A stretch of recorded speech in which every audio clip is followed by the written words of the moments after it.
तर आजची सकाळी 5 वाजता झाली असं मी म्हणलो असतो, पण आज सकाळी ॲक्च्युली मी 7ला उठलो. त्यानंतर मेडिटेशन आवरलं, त्यानंतर थोडासा भात आणि स्प्राउट्स खाल्लीत आणि त्यानंतर मी बांधले वेट्स, कारण की पळायला जायचं होतं. आणि आज मी हुडी पण घातला आहे जरा फॉर एक्स्ट्रा कम्फर्ट. आणि तुम्हाला म्हणजे मला एक बोलायचं होतं की लाईफमध्ये कधी प्रॉब्लेम चालू असतात, काही जेवण व्यवस्थित होत नाही, काही गोष्टी पचत नाहीत, काही गोष्टी दुसऱ्याच्या बघून नको अशा वाटतात. आणि त्यावेळेला अचानक तुम्ही वाटते की IPL बघूया, आणि त्याच वेळेला तुमची फेवरेट टीम 2 वेळा हारायला जाते. याला स्ट्रेस लेवल होते. आणि आज जरा ॲस्थेटिक दिसाल तुम्ही, का कुणास ठाऊक भारी वाटाल. आणि त्यानंतर दुपारचं जेवण तेच आहे, फक्त क्वांटिटी जास्त मी थोडीफार. आणि त्यानंतर प्रोटीन पावडर घेतल्यानंतर थोडा वेळ दुपारची झोप, आणि दुपारची झोप झाल्यानंतर क्रिएटिन घेऊन लगेच जिममध्ये आलो. आज जिममध्ये मी एकटाच होतो, कारण की यश आणि हर्ष पहिला त्यांचे व्हिडिओ शूट्स होते, त्यामुळे ते सकाळी करून राहिलेत.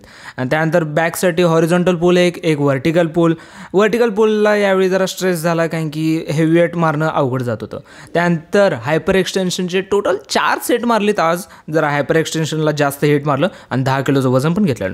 संध्याकाळी आल्यानंतर कॉफी, ही कॉफी हळूहळू मला चांगली वाटायला, म्हणजे थोडाफार तर चांगलं वाटायला. रात्रीच्या जेवणासाठी तेच विदाऊट भात. आणि त्यानंतर आजच्या दिवसाच्या total 16,000 steps done because of running. Tomorrow restart again.